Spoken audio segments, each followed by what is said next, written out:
El ex asambleísta Peter Calo fue sentenciado a 19 años por la violación a una joven. El presidente de la CONAIE, Leonidas Issa, con barra propia, rechazó la decisión. El presidente electo Daniel Noboa reapareció en su gira en Italia, donde pidió asesoría para ejecutar el plan Fénix contra la inseguridad que propuso en campaña.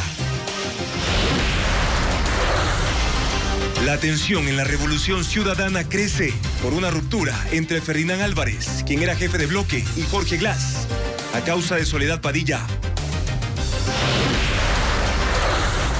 El gobierno quiere ahorrar 300 millones de kilovatios hora mediante una campaña para mermar el consumo de electricidad en todos los sectores. La liberación de rehenes en Gaza se hace a cuentagotas. Hamas soltó hoy a 2 mujeres israelitas, pero el operativo para otros 50 se frustró. Lunes 23 de octubre, bienvenidos a Televistazo Estelar en este inicio de semana. Comenzamos con lo más destacado de la jornada. El ex asambleísta de Pachacutic, Peter Calo, fue sentenciado a 19 años de prisión por violar a una joven de 19 años. A la Corte Nacional llegó el presidente de la CONAIE, Leonidas Issa, para respaldarlo. Informa Jacqueline Rodas.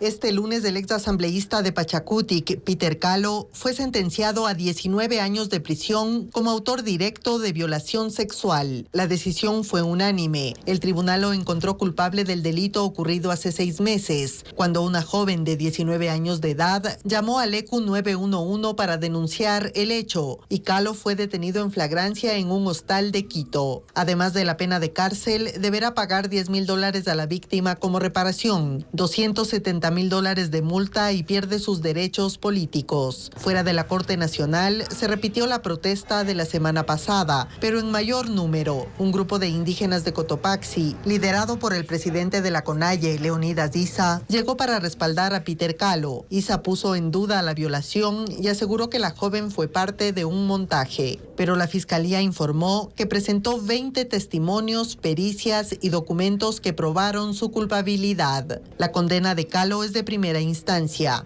Subirá a un tribunal de apelación y luego a casación antes de quedar en firme. Mientras tanto, el ex asambleísta seguirá detenido cumpliendo prisión preventiva.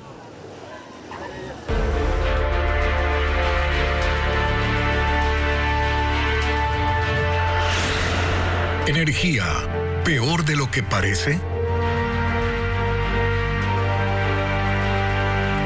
El Instituto de Meteorología e Hidrología, el INAMI, prevé lluvias intensas y tormentas eléctricas entre el martes y sábado de esta semana. Fabiola Santana detalla dónde se registrarán. Las tormentas eléctricas que hubo este domingo en Quito se replicarán según el último informe del Instituto Nacional de Meteorología e Hidrología, INAMI. La institución que predice el comportamiento atmosférico indica que también se prevén lluvias moderadas y de fuerte intensidad, acompañadas de tormentas eléctricas en la zona norte del país, sobre todo en la costa y en la sierra entre el 24 y 28 de octubre. En la costa, las provincias con mayores precipitaciones serán Esmeraldas, Manabí, Santo Domingo de los Áchilas y Los Ríos entre el miércoles y sábado. En la sierra, en parte de Carchi, Imbabura, Pichincha, Cotopaxi y Bolívar. En la Amazonía, en primera instancia se espera lluvias en Napo, Morona Santiago y Zamora Chinchipe, pero el viernes y sábado se enfocará en Sucumbíos, Napo y Orellana. El INAMI no descarta ráfagas de viento y probable caída de granizo en la sierra. Tomar en consideración estos cambios que vamos a tener mucho en la temperatura y en las condiciones en la capital y en gran parte del Callejón Interandino. Es decir, en la mañana tendremos cielo parcial nublado, bastante radiación, bastante temperatura, y en horas de la tarde y tal vez hasta horas de la noche tendremos lluvias intensas. En ciudades como Guayaquil, Santa Rosa y Quevedo se registrarán lluvias leves a moderadas por las tardes, al igual que en Tulcán, Riobamba y La Tacunga. Ahora, las lluvias en Quito y en el norte del país no han servido para mejorar los caudales de los ríos con los que se genera la electricidad en Ecuador. Las reservas de agua siguen bajando. Francisco Garcés indica que una de las represas ya funciona con su nivel mínimo de agua. Veamos. La situación de la generación eléctrica en Ecuador no mejora y las reservas de agua van agotándose poco a poco. Es el caso de la central hidroeléctrica Goyán, ubicada en Tungurahua. El nivel del embalse está en 1.645,5 metros. Es decir, apenas 50 centímetros sobre el mínimo para que la central opere con normalidad. Agoyán usa el caudal del río Pastaza y debería registrar algo más de 100 metros cúbicos de agua por segundo. Pero el río solo transporta 64 metros cúbicos por segundo de agua y por eso la central trabaja al 40% de su capacidad.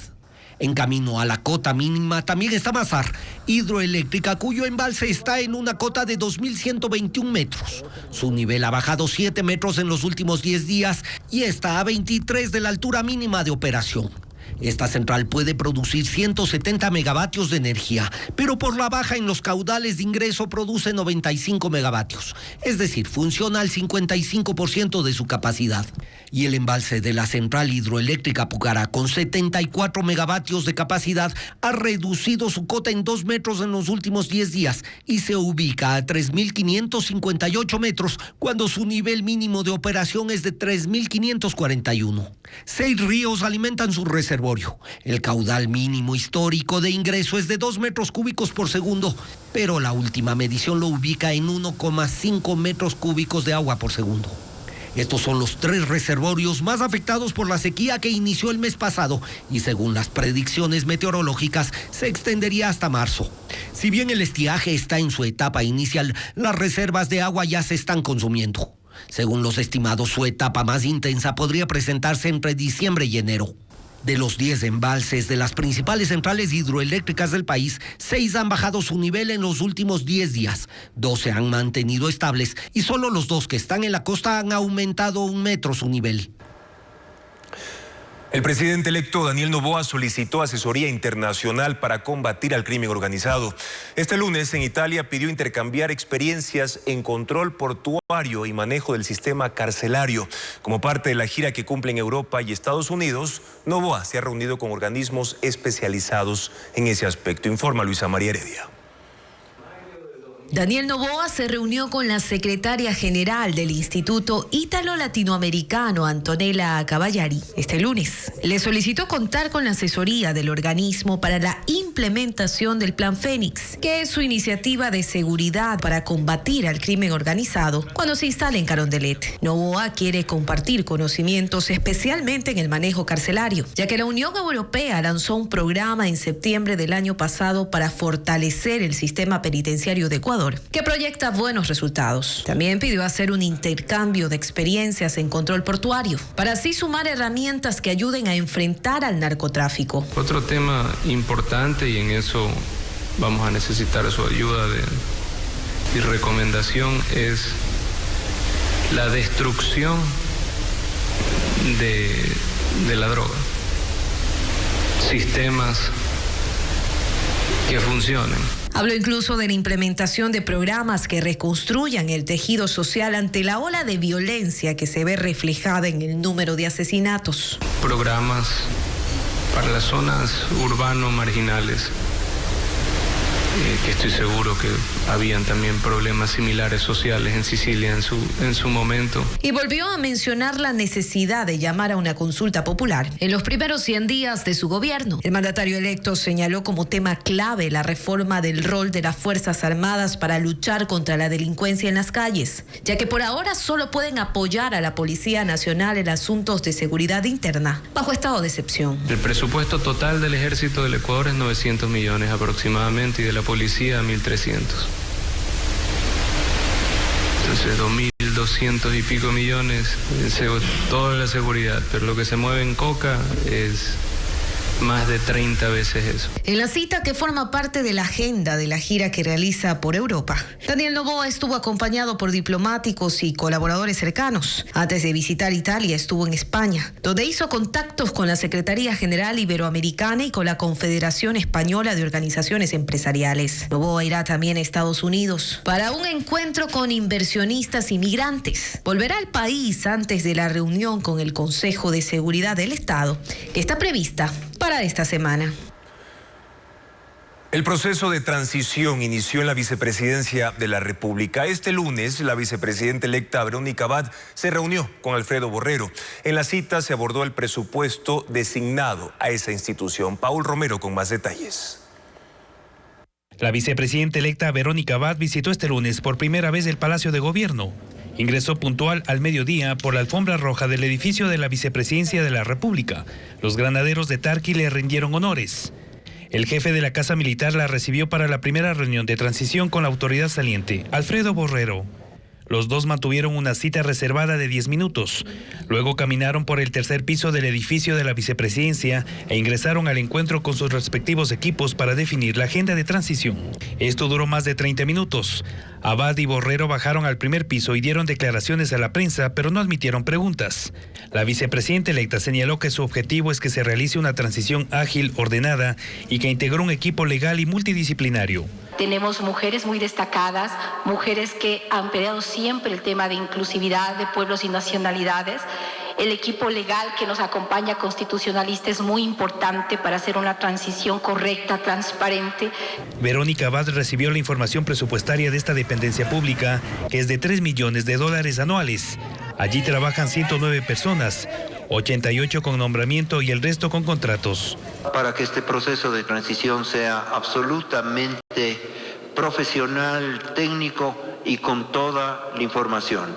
Abad, a quien el presidente electo Daniel Noboa anticipó que le encargará la protección de los derechos de los migrantes, el fortalecimiento de las relaciones con el Caribe y con las naciones africanas, llegó con 6 personas, entre ellas el constitucionalista Ismael Quintana. El grupo extremista palestino Hamas liberó a otros rehenes. Andrea Báez nos acompaña para actualizar la información sobre el conflicto bélico en Medio Oriente. Andrea.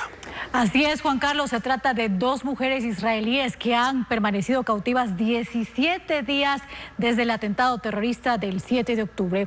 Otros 50 secuestrados que tienen doble nacionalidad debían ser devueltos hoy, pero la negociación fracasó a última hora. Reporta Pedro Jiménez.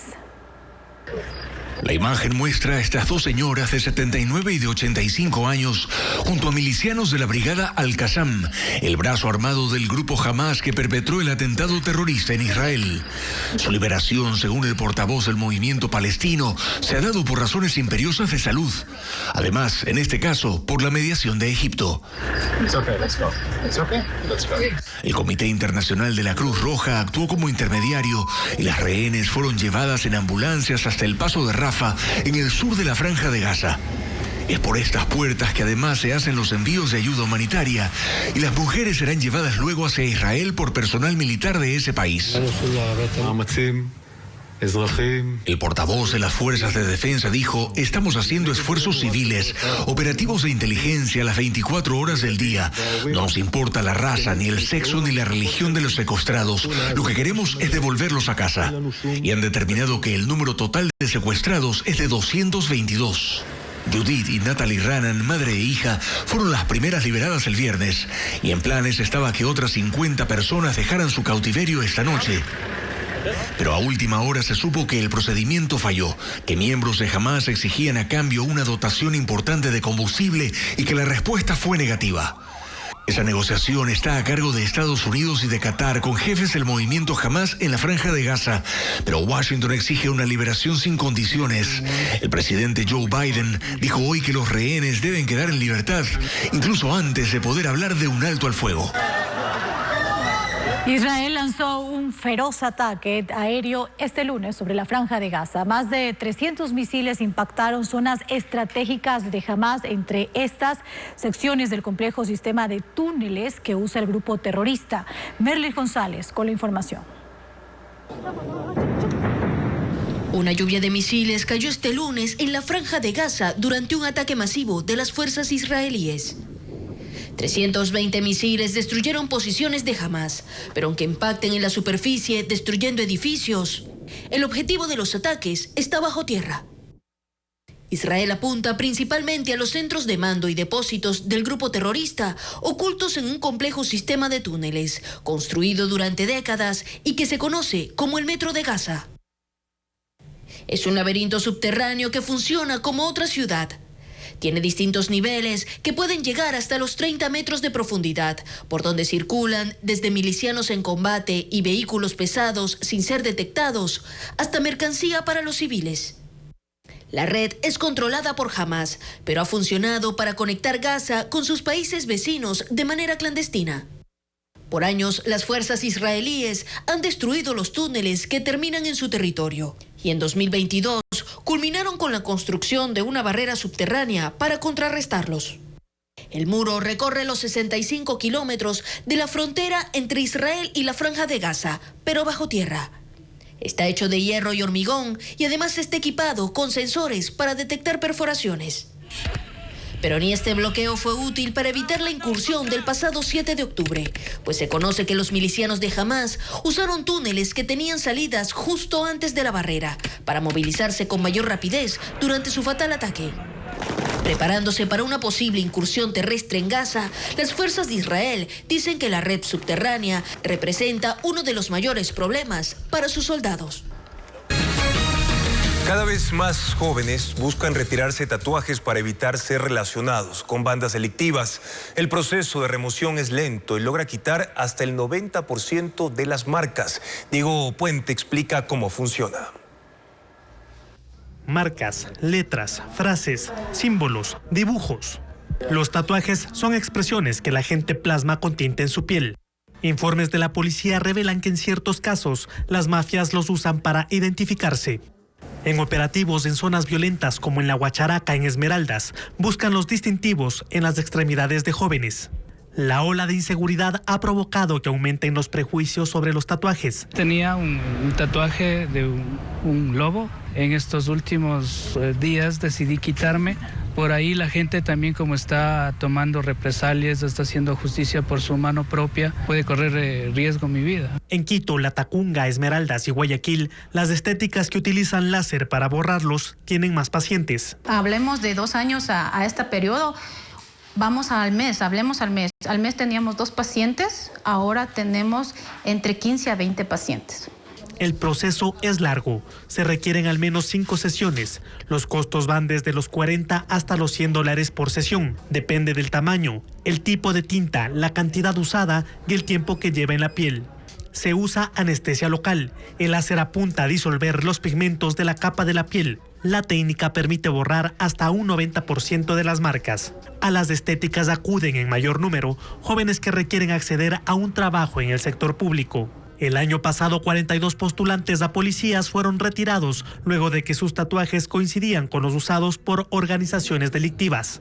Este año, en el proceso de reclutamiento para el servicio militar, también se separaron a decenas de postulantes tras verificar sus tatuajes, revisar sus antecedentes y aplicarles pruebas psicológicas. Todo eso alertaba a las autoridades que podrían ser miembros de bandas delictivas. Radares en Guayaquil seguirán funcionando, de igual manera los de la Comisión de Tránsito. Son decisiones anunciadas este lunes y que se toman al margen de una medida cautelar vigente para suspender su uso. La audiencia que definiría el tema se reinstaló, pero el juez no anunció su dictamen. Luis Alfredo Zúñiga con la actualización de este caso. La audiencia se reinstaló este lunes. La ANT no se presentó y la CTE señaló que no está en sus competencias controlar a los municipios sobre el uso de los radares. Con esto terminaron las intervenciones y solo bastaba saber qué resolvía el juez Emerson Curipayo. Sin embargo, esa decisión no la tomó este lunes y hasta el cierre de esta emisión no estableció una fecha para hacerlo. Con esto todo sigue igual. Por un lado, la medida cautelar que ordenaba desde agosto la suspensión de los dispositivos está vigente y por otro lado, se la sigue ignorando. En Quito, los 31 fotorradares funcionan y emiten multas.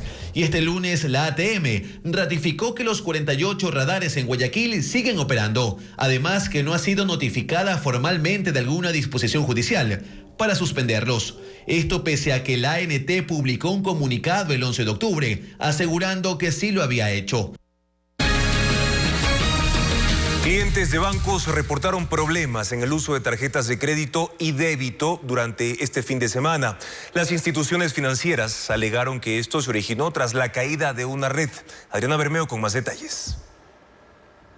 Durante este fin de semana, clientes de al menos 3 instituciones financieras reportaron mediante redes sociales una serie de inconvenientes para realizar pagos con tarjetas de crédito y débito. Los equipos técnicos de 3 bancos respondieron a Ecuavisa que el problema se registró porque se cayó la red DataFast, plataforma mediante la cual se hacen pagos de diferentes tarjetas bancarias. En algunos casos, las transacciones que no fueron aceptadas en los locales comerciales sí se debitaron de las cuentas de los usuarios. El banco responsable respondió a sus clientes que estos pagos se reversarán en un plazo máximo de 48 horas. Una de estas instituciones financieras que presentó problemas de pago también se encontraba realizando mantenimiento en la plataforma de la banca móvil, lo que hizo imposible que los clientes cancelen mediante transferencia.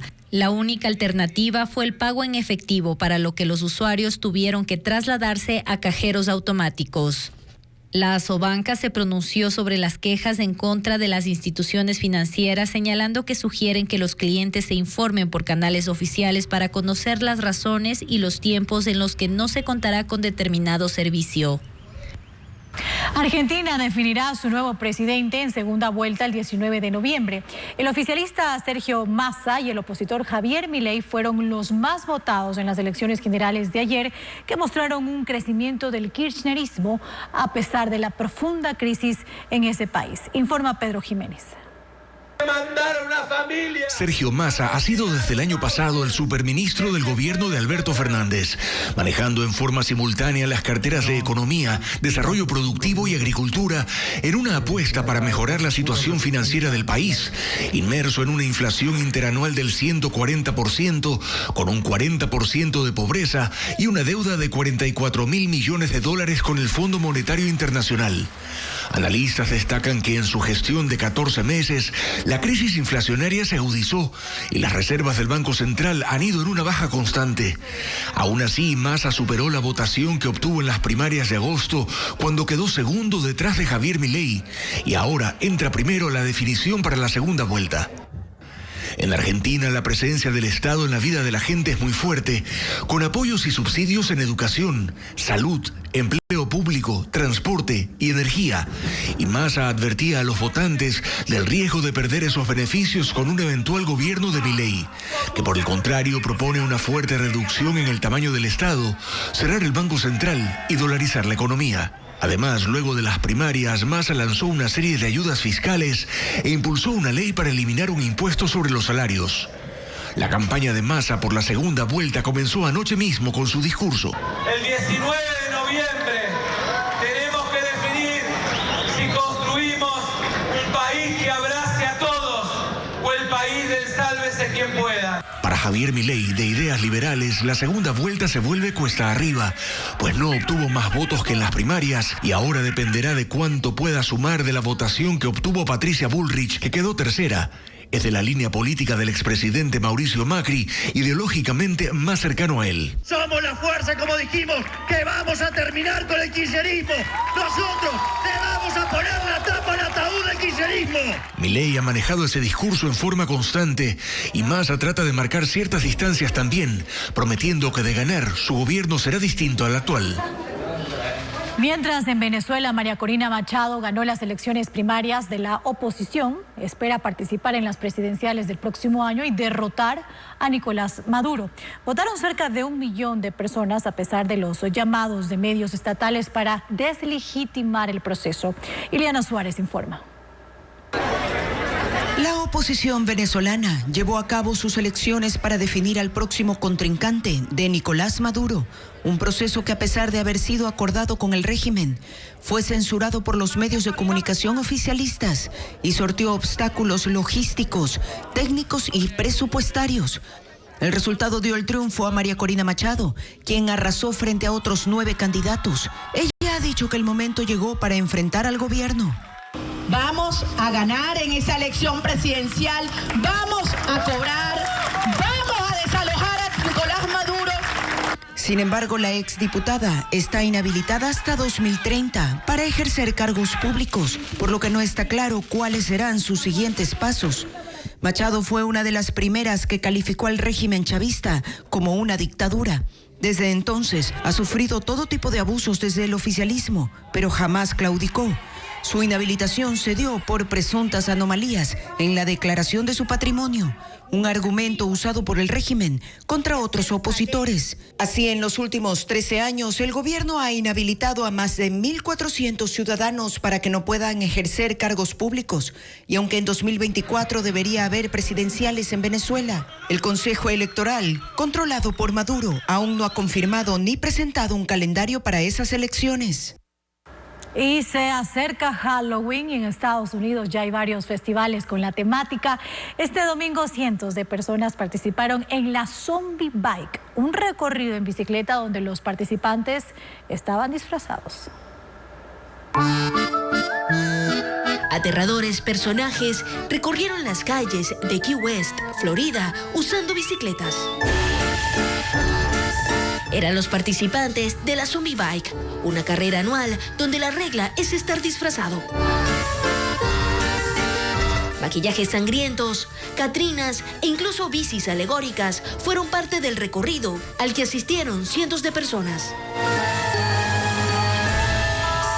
La actividad forma parte del Fantasy Fest, un evento que tiene 40 años de historia y en el que durante 10 días se hacen múltiples actividades por Halloween.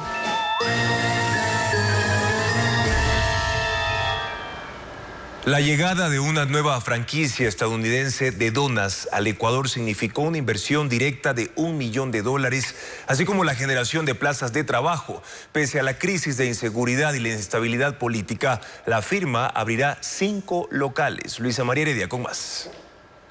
Las donas de Krispy Kreme están en Ecuador. El jueves empezará a atender el primer local de esta reconocida marca estadounidense en San Borondón. Y más allá de ofertarle al consumidor nacional una alternativa gastronómica distinta, su arribo al país significa una inversión extranjera directa de más de $1 millón. Pensamos que es una buena oportunidad para entrar al mercado. También generación de empleo. Estamos generando ahorita 150 puestos de trabajo directos y eventualmente pues con nuestras demás aperturas vamos a llegar a 400 plazas de trabajo. Y es que el plan de expansión de la firma es amplio. En lo que resta del año tiene previsto dar otros 4 locales. Y eso es lo que necesita también nuestro país ahora. Todo lo que podamos hacer en pro de aportar para mejorar, pues vamos a estar ahí. La franquicia presente en 33 países llega a Ecuador en medio de la peor caída de inversión extranjera directa registrada en los últimos 7 años. Pues durante el primer semestre de 2023 se atrajo $106 millones, según cifras del Banco Central, un 87% menos frente a los 811,2 millones que llegaron en el mismo periodo de 2022. 27 personas fueron asesinadas en diferentes circunstancias en 2 cantones de Guayas. En las 2 ciudades se mantiene una guerra entre mafias del narcotráfico. Merlin Ochoa sigue esos casos.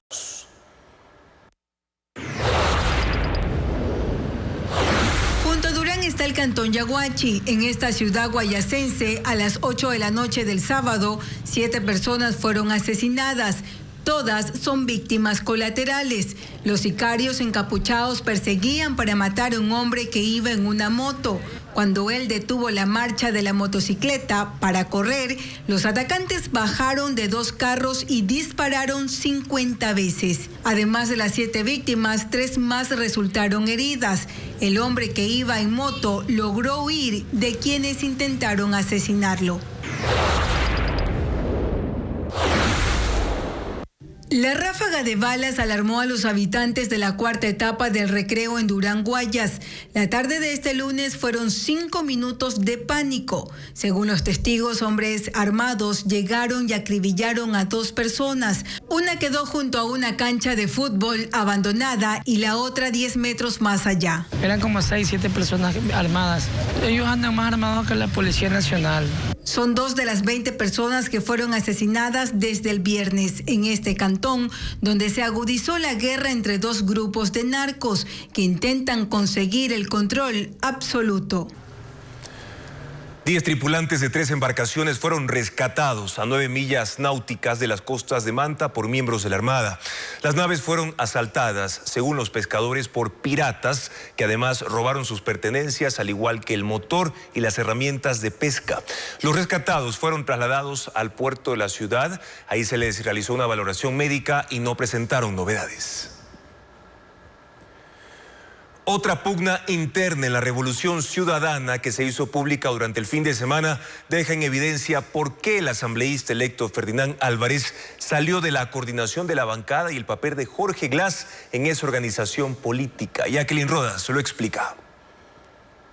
El pasado 8 de septiembre, la entonces presidenta de la Revolución Ciudadana, Marcela Guiñaga, anunciaba al coordinador de la bancada legislativa. Presento aquí al coordinador que ha nombrado nuestra bancada, a Ferdinand. Aguiñaga ya no está en ese cargo tras las críticas de Pierina Correa, y Ferdinand Álvarez dejó la coordinación de la bancada sin que el movimiento político explique por qué. Ahora hay más contexto, luego de la difusión de varios audios durante el fin de semana, que dan cuenta de una pugna interna que involucra a Jorge Glass, al asambleísta electo Ferdinand Álvarez y a Soledad Padilla, funcionaria pública que trabajó para Glass durante 16 años, desde el inicio del correísmo hasta agosto de 2023, cuando dejó la prefectura de Pichincha, de acuerdo a lo que se confirma en las grabaciones telefónicas que se hicieron entre ellos. El tema pasa por la relación de pareja entre Álvarez y Padilla, que Glass rechaza y llegó a conocimiento de Rafael Correa. Los audios no han sido desmentidos por los protagonistas, más bien se avalan en reclamos públicos en redes sociales, como este, donde Correa se refiere a la llamada que le hizo Ferdinand Álvarez. Lo que queda claro es la mala fe de los que graban la llamada que ellos mismos hicieron. Revela su calidad humana.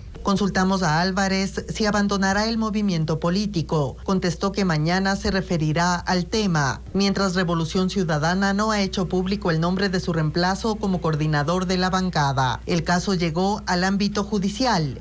Este 11 de octubre, Soledad Padilla presentó una denuncia en la Fiscalía en contra de Jorge Glass por el delito de intimidación y pidiendo una medida de protección. Y 7 días después, Glass respondió con otra denuncia en la que acusa a Padilla de extorsión.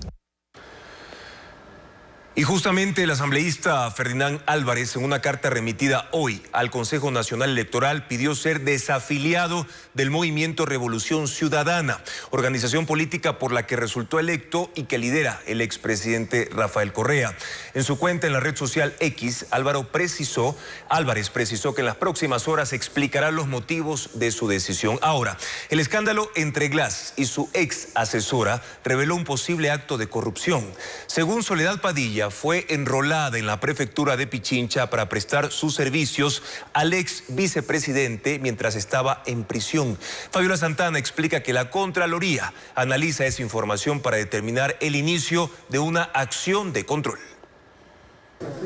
Las acusaciones de Soledad Padilla al ex vicepresidente Jorge Glass trascienden de lo personal a un presunto acto de corrupción, tanto así que la Contraloría analiza esta información para determinar si inicia una acción de control. En una conversación filtrada entre la ex asesora y Glass, reveló que después de la vicepresidencia siguió trabajando para él mientras estuvo en prisión, pero le pagaba la prefectura de Pichincha. Trabaja para mí, ya. para la prefectura. No, todo el mundo sabe que era para usted. También tengo pruebas que era para usted. Me sacaron hasta un pasquín, ¿ya? Ya, tengo pruebas de todo. Así que no me venga a decir que ahora... Mire cómo... Oiga, escúcheme. ¿Cuánto no lo conozco, no? Escúcheme. ¿Cuánto no lo conozco? Que de entrada me va diciendo, me va lanzando una pastillita. Para mí no trabajas para la prefectura. Por favor, hay conversaciones. Las llamadas que usted hacía para que me contraten. Por favor, Jorge, por favor. Entre gitanos no nos leemos las cartas, Jorge. Por favor, por favor. De acuerdo a la información de la Contraloría, Soledad Padilla trabajó entre 2015 y 2018 en la vicepresidencia, pero también pasó por CNT y Petroamazonas. Desde 2019 estuvo enrolada en la prefectura de Pichincha y desempeñó el cargo de servidor público 7B con un sueldo de $1,753 y director técnico de apoyo grado 1 con una remuneración de $1,920. En un comunicado, la prefectura de Pichincha confirmó que la ex asesora de Glass laboró en esa institución desde el 5 de noviembre de 2019 hasta el 31 de agosto de 2023 y agregó que ha cumplido todas las recomendaciones de las auditorías al Departamento de Talento Humano efectuadas hasta la fecha. La Contraloría ya efectuó un examen a la Administración y Gestión de Talento Humano de la Prefectura entre junio de 2020 y agosto de 2022. Ha actuado con mucha fuerza también.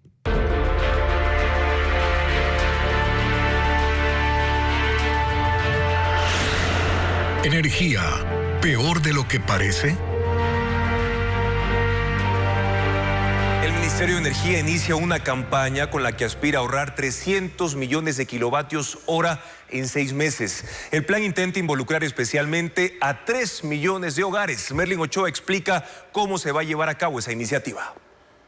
Juntos ahorramos energía.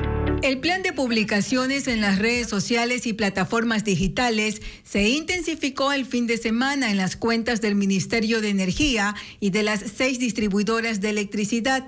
Bajo el lema "Ahorrar energía es ganar", estas instituciones intentan persuadir a los usuarios para crear conciencia energética mediante la implementación de acciones y recomendaciones para cuidar la electricidad. Inicialmente está destinada a 3.100.000 hogares que hay en el país. Pero también se están determinando directrices para que todas las entidades del sector público se sumen a la campaña. Planeta nos necesita. Ahorremos energía. Ecoavisa tuvo acceso al plan. Son más de 20 videos, animaciones y artes sobre las instalaciones eléctricas y cómo se ahorra dinero al verificar su buen estado. También dan tips para el ahorro de energía, como apagar equipos tecnológicos o usar el aire acondicionado a 23 grados. La campaña fue pensada para durar 6 meses.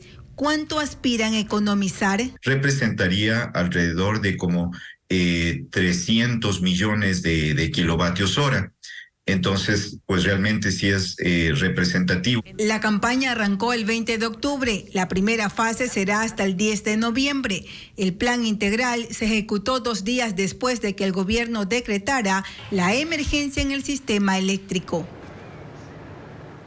Mientras tanto, las empresas eléctricas receptan miles de denuncias al año por daños de artefactos en los hogares a causa de cortes de energía. Carla Delgado informa cómo se gestionan esos reclamos. Los cortes repentinos de energía por diversas causas, entre estas, por ejemplo, tormentas eléctricas o fuertes lluvias, provocan en algunos casos daños en los artefactos eléctricos. Solo a la empresa eléctrica Quito, que tiene más de 4 millones de usuarios. En 4 provincias, entre esas Pichincha y Cotopaxi, llegan unas 90 solicitudes de reclamos mensualmente por esta causa. Mientras que la Corporación Nacional de Electricidad CNLP, que provee de energía a 10 provincias, llegan 40 solicitudes mensuales por daños en artefactos electrónicos debido a desconexiones no anunciadas. La empresa cuenta con un seguro por daños para que los usuarios recuperen sus artefactos, ya sea en su totalidad o para que sean reparados. Máximo tienen el plazo de 30 días laborables a partir de la ocurrencia del daño para presentar el reclamo en la empresa. Y obviamente el único requisito que nosotros pedimos es que estén al día en los pagos, que no es solo un requisito nuestro, sino que eso dice la regulación. Y aunque existen rutas y protocolos para resarcir los daños a los usuarios, la misma empresa reconoce que no son inmediatos. A ver, lo que ocurre aquí es que también hay corresponsabilidad de los reclamantes o de los clientes. A nosotros nos dejan un formulario, obviamente nos presentan su identificación y vemos que está al día en los pagos y le tramitamos. Va a la parte técnica, ellos identifican el daño y determinan si es imputable o no a la empresa de acuerdo a las condiciones que les comentaba. En ese momento nosotros le notificamos al cliente y le decimos, ¿sabe qué? Su reclamo ha sido procedente, por lo tanto, ahora sí tiene que entregarme la justificación del daño. Ese tiempo que ellos tienen, los clientes, de presentar es de hasta 60 días. Entonces hay veces que clientes se demoran más, ¿no es cierto? Y eso es justamente lo que preocupa a la Defensoría del Pueblo.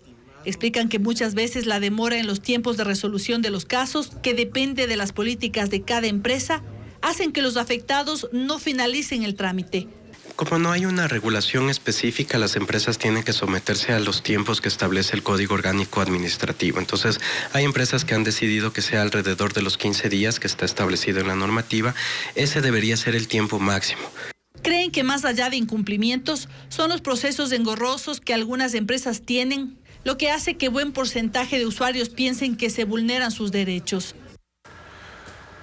Las concesionarias comercializarán desde finales de este año modelos de automóviles ya 2024 que han incluido novedades tecnológicas como por ejemplo parqueo automático, sensores que advierten a los conductores cuando se salen del carril y sistemas de seguridad con cámaras 360. Adriana Bermeo con más.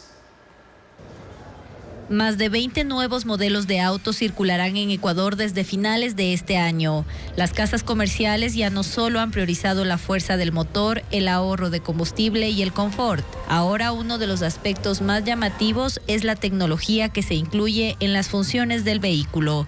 Hay al menos 6 novedades. Algunos modelos que tienen precios entre $30,000 y $70,000 poseen una opción para activar conducción automática cuando haya tráfico. Así el vehículo frenará y acelerará por sí solo. Este menú tiene otros servicios. Con un solo botón puedes estar fuera del auto y el auto se parquea solo. Los vehículos nuevos tienen cámaras y sensores que alertan al conductor mediante la vibración del asiento cuando se salga del carril. También cambia la intensidad de las luces de forma automática. Para evitar que el otro vehículo tenga algún problema de visibilidad. Los autos que más se venden en Ecuador, según cifras de la Asociación de Empresas Automotrices, son aquellos cuyos precios oscilan entre $20,000 y $30,000. Hay vehículos chinos que han incluido estas características tecnológicas y cuestan desde $29,000. Tienen accesorios como esta llave inteligente que activa las manijas solo cuando el conductor está cerca. Los nuevos modelos también incluyen sistemas de refrigeración para bebidas y cámaras de 360 grados que permiten la visibilidad de todo el entorno del auto. El proceso eruptivo del volcán Cotopaxi ha finalizado porque su energía registra un descenso progresivo y la última vez que emitió ceniza fue a inicios de julio de este año. El monitoreo se mantendrá para detectar si hay cambios en su actividad. El proceso eruptivo del volcán Cotopaxi, que empezó el 21 de octubre de 2022, entró en una etapa de descenso que hace prever que está por terminar. Según el Instituto Geofísico, hay algunas señales que así lo indican. Disminuyó la cantidad y la intensidad de sismos que ocurren cuando hay presencia de gases y cuando existe ascenso de magma. Las columnas de gases y vapor son cada vez más pequeñas por la ausencia de magma cerca. Desde el 6 de julio ya no se han reportado emisiones de ceniza. Eso también provoca un descenso en la presión del volcán, por lo que tampoco se registra la deformación o hinchazón en los flancos del Cotopaxi. Además, la lava permanece a cientos de metros en la cámara magmática y este descenso de actividad será paulatino. Lo más probable es de que este periodo eruptivo haya concluido y de que el volcán vuelva en el paso de las semanas y de los meses a ir recuperando las condiciones previas a octubre del año pasado. El anterior proceso eruptivo en este siglo ocurrió desde inicios del 2015 y se extendió hasta noviembre de ese mismo año. Desde entonces el volcán durmió hasta mediados de octubre de 2022. Fueron casi 7 años de tranquilidad para los habitantes de comunidades ubicadas en las zonas de influencia del volcán. ¿Cuánto puede durar este nuevo periodo de calma? Los científicos no pueden predecirlo. Cuando tenemos un volcán como el Cotopaxi, ¿no?, que históricamente ha hecho erupciones importantes, ¿no?, y que está con un conducto relativamente abierto, es muy importante ahora, en esta época, reforzar el monitoreo, ¿no? Por eso el Instituto Geofísico se mantiene atento para informar si ocurren cambios en el comportamiento del volcán. Su sistema de vigilancia está compuesto por estaciones de monitoreo, cámaras, sismógrafos y rastreadores satelitales. Los incendios forestales presentados en la provincia de Loja han generado grandes pérdidas. Más de 9.000 hectáreas han sido consumidas desde agosto pasado.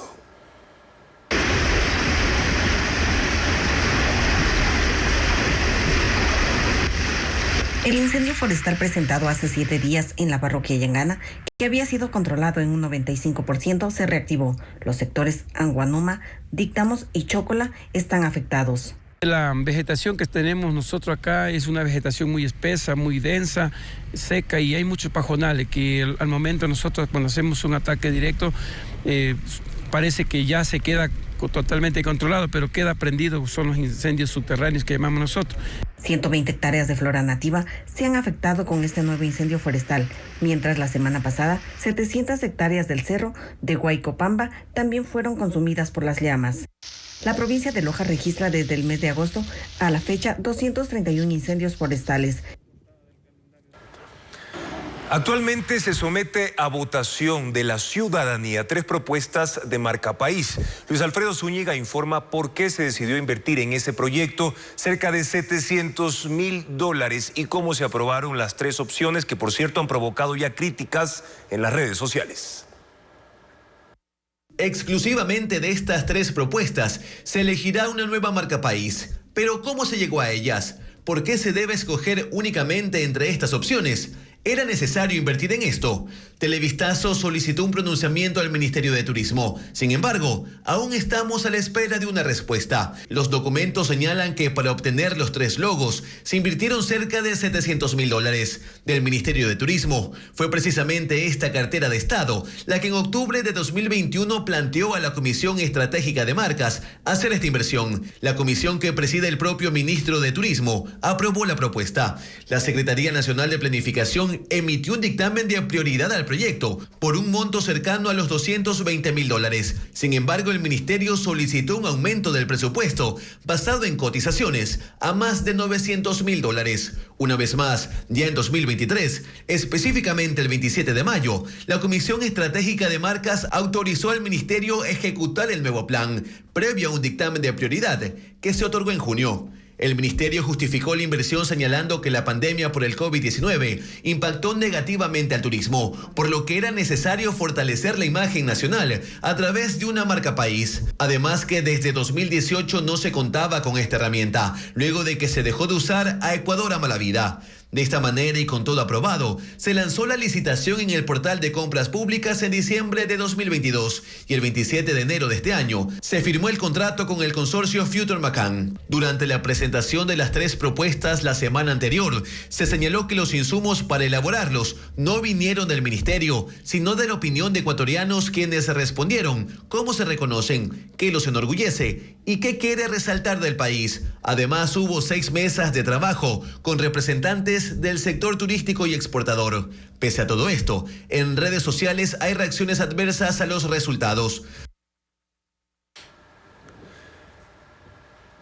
El grupo poblacional más grande de Ecuador está compuesto por los solteros, según el último censo del INEC en 2022. La mayoría tiene entre 20 y 39 años, pero ¿cuáles son las provincias con más personas que no se han casado? Vanessa Robles con los datos. El estado civil de la mayoría de los ecuatorianos es soltero. Son 5.914.606 ciudadanos, la población más numerosa por encima de los casados, unidos, viudos y divorciados, según el Instituto Nacional de Estadísticas y Censos INEC.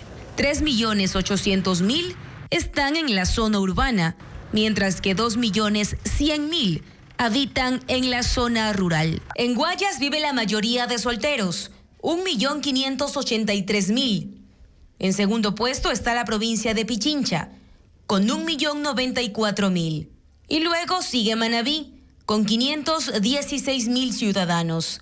Mientras que Galápagos es la provincia con menos personas solteras. Apenas hay 8.655 habitantes, seguido por Pastaza con 35.000 y Zamora Chinchipe con más de 38.000. En cuanto a las edades, el grupo etario de 20 a 29 concentra más de 1.785.000 solteros. De 30 a 39 son 714.783. De 40 a 54 años son 565.000, mientras que de 55 en adelante bordean los 456.000. En general, el 50,5% son hombres y el 49,5%.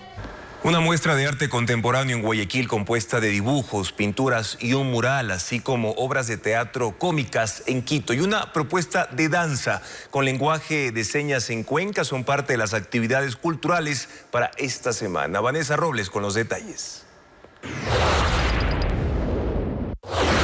Jaime N. del Arco. Ese es el nombre de la exhibición compuesta por 5 instalaciones que incluye dibujo, pintura, un mural, un video, impresiones risográficas o digitales y libros del artista. La muestra está en la Galería Casa del Barrio, ubicada en las calles Panamá y Juan Montalvo en el centro de Guayaquil. Comprende observaciones humorísticas y sentimentales sobre temáticas sociales. La entrada es gratuita. Estará disponible hasta el próximo 11 de noviembre. Una emotiva obra que busca la inclusión por medio del arte. Durante 50 minutos, la danza contemporánea se fusiona con el lenguaje de señas. Eso es Rituales de Amor, la propuesta del Teatro Sucre en Cuenca. 2 bailarines y 2 músicos relatan la historia de un matrimonio de 20 años que cae en la rutina. Un espectáculo gratuito dirigido por Stephanie Barragán. Vivir así, triste agonía, vivir sin ti. El monólogo cómico de Juana Guarderas es la propuesta del Teatro Patio de Comedias en Quito. La cuencana del grupo Las Marujas decide hacer varias confesiones y ofrecimientos al público que la ha seguido fielmente. El espectáculo interactivo plantea diversos juegos con los asistentes. Será este jueves 26 y viernes 27 de octubre en la... Comunidades indígenas de Gualaceo celebraron el Festival de la Siembra, una tradición con la que familias bendicen sus semillas. Por eso esperan una cosecha exitosa. Diego Cuenca relata que este evento tiene más de 20 años. La fiesta empezó con un desfile que protagonizaron los habitantes de 21 comunidades indígenas de la parroquia San Juan del Cid. Celebraron el Festival Intercultural de la Siembra, número 24, una tradición que empezó hace 2 décadas en el cantón Gualaceo, en Azuay. Los padres participaron con sus hijos, a quienes quieren inculcar la costumbre de cultivar y labrar la tierra en su pueblo. Por eso los pequeños caminaron con bueyes, que son los animales que utilizan para trabajar en el campo. Porque nuestros antepasados han sido mejores padres que nos enseñaron a trabajar. La caminata culminó en la iglesia del centro parroquial, donde la fiesta toma un sentido religioso. Los campesinos comparten semillas, que son bendecidas en una misa. Rezan para tener una cosecha exitosa. Consideran que la tierra ha descansado y pronto caerá la lluvia en sus campos fértiles. En esta siembra en vivo también compartiremos la gastronomía, lo que son productos también que salen después de esta siembra. Nuestros productos a raíz del maíz se produce la rica chicha de jora. En una parcela cerca de la iglesia, las familias se reunieron con las yuntas, que son 2 bueyes unidos con un yugo de madera. A ellos se les adapta el arado, un pico que remueve el suelo mientras los comuneros van lanzando las semillas. Ese ritual lo hacen mientras se sirven alimentos típicos de Gualaceo. Y también toman chicha de maíz fermentado, considerada una bebida que da fuerza para los sembradores. En Guayaquil, los avances tecnológicos para la producción acuícola se muestran en Aqua Expo 2023. Diego Cuenca describe los proyectos presentes en esa feria. Aqua Expo 2023 es una feria comercial de la industria camaronera que abre sus puertas desde este lunes hasta el jueves 26 de octubre en Guayaquil. Son 300 stands, entre ellos 20 empresas internacionales que muestran las últimas tendencias de innovación, usando tecnología para cada segmento de la cadena de producción acuícola. Por ejemplo, la compañía española Violán expone una máquina que mide la cantidad de sulfito en el camarón, una sustancia que utilizan para mejorar el aspecto del crustáceo. Los resultados se analizan en un sistema que se maneja en esta tablet, vinculada al artefacto que se llama Biofish 3000. También explican el uso de la inteligencia artificial con una aplicación móvil. Los productores con su celular pueden tomarle una foto al camarón que lo colocan en una bandeja especial. Y de inmediato el sistema arroja información sobre el peso, tamaño e incluso pueden predecir cuánto volumen de producción pueden tener en las piscinas. Al tener esta inteligencia artificial, las maquinarias saben cuándo el camarón tiene hambre, cuándo el camarón tiene que comer, cuánto tiene que comer, entonces eso ayuda al no desperdicio. Otra de las novedades son las máquinas que cosechan hasta 1000 libras de camarón cada 5 minutos, en una piscina de 10 hectáreas que producen hasta 15.000 libras. Esa alternativa disminuye los tiempos y personal operativo que tradicionalmente recolecta el crustáceo con gavetas. Los enormes artefactos los ofrece una empresa mexicana y una ecuatoriana. Entre otras tecnologías, hay una máquina que pela y desvena 70 camarones por minuto. Así reemplaza la labor de 11 personas. La feria abre sus puertas en el Centro de Convenciones de Guayaquil desde las 9 de la mañana hasta las 8 de la noche, donde participan 60 expertos que darán conferencias sobre la industria camaronera.